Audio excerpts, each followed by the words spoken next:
Lepo pozdravljeni vsi skupaj na mojem kanalu, Greg Skort, Gregor ponovno z vami.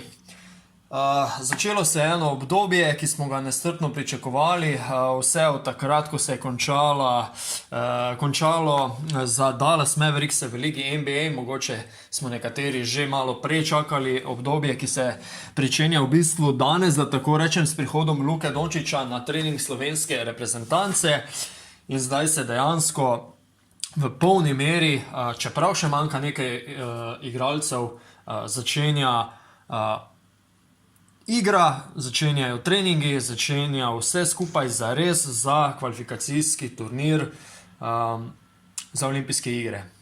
Vemo, kakšen je vložek, vemo, kako priti do olimpijskih iger. Obstaja, mislim, da ena največja težava in ta se imenuje Litva v Litvi.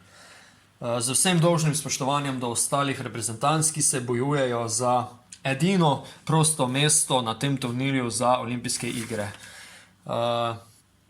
Srečali se bomo tudi s Poljsko, ampak verjamem, da je naša reprezentanca kvalitetnejša in mislim, da ne bi smelo biti prevelikih težav, posebno zdaj, ko vemo, da je tukaj Luka, ko vemo, da bo prišel Vlatko Čančar in ko vemo skoraj zagotovo, da je nov naturaliziran center slovenske reprezentance postal center Valencije Mike Tobi. Glavna tema, ki se jo želim danes dotakniti, pa je, ali je pravo vprašanje Litva proti Sloveniji, ali je pravo vprašanje Sabonis in Valančunas proti Luki Dončiću.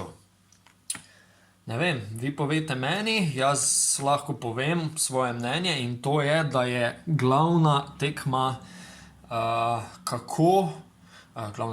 da je glavno vprašanje, kako zaustaviti Luko, ampak to seveda ni naš problem. To so naše sladke skrbi, to je njihov velik problem. Naša težava je, kako zaustaviti njihovo poimensko strašansko centrsko linijo. To je dejstvo, da so na tem položaju neprimerno boljši od nas, da nas bodo najverjetneje pojedli spodaj, ampak verjamem, oziroma sem prepričan, da smo pa mi preklemano boljši na zunanjih položajih. Zdaj je tako. Kako bomo zaustavljali ta dva centra, je vprašanje za stroko slovenske reprezentance, slovenskega trenerskega štaba. Zdaj, če bosta ona dva dala skupno 60 ali 70 pik, mene ne bo bolelo, če bomo ostale zaustavili.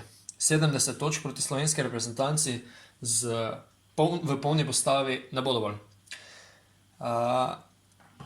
Se pravim, to je moje mnenje. Zelo dobrodošlo je, da tudi vi svoje mnenje spodaj napišete.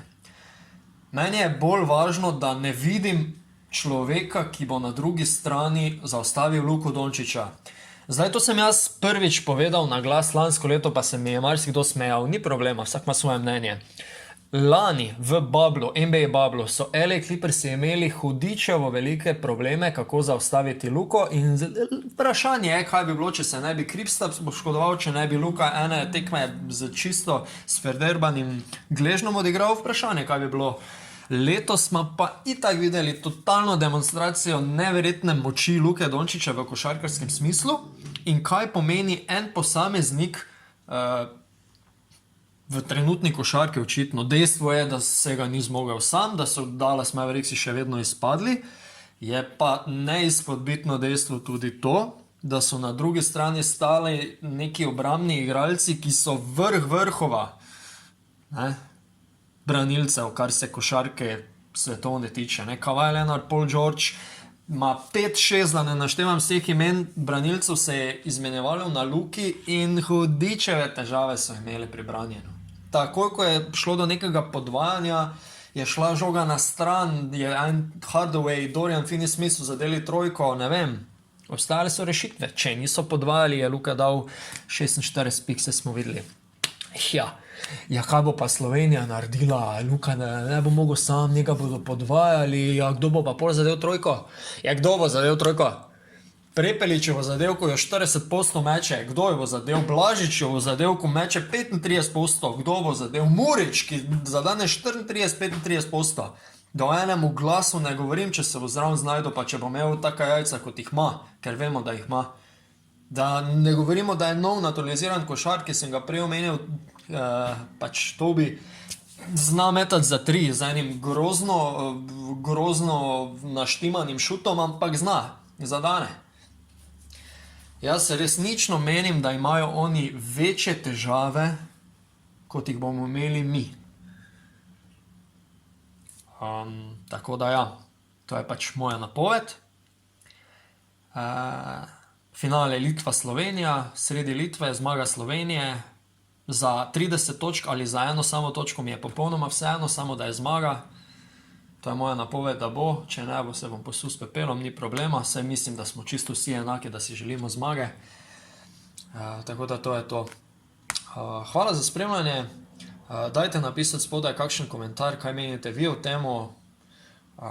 Bi pa samo omenil, da sem na nek način jaz zaključil s komentiranjem nekih zadev ali na forumu ali na svoji strani, ker je enostavno preveč negativne energije. Spoštujem, popolnoma spoštujem drugačno mnenje, sploh ni problema. Ne spoštujem pa nekega prcanja in brezveznega provociranja, da ne rečem žaljivosti. Toliko. Hvala lepa še enkrat, se slišimo do naslednjič in to bo zelo hitro, ker imam za danes pripravljene še eno zelo zanimivo temo in to je glede cene vstopnice za pripravljalno tekmo Slovenije-Hrvaške v petek v Stožicah. V naslednjem podcastu. Čau!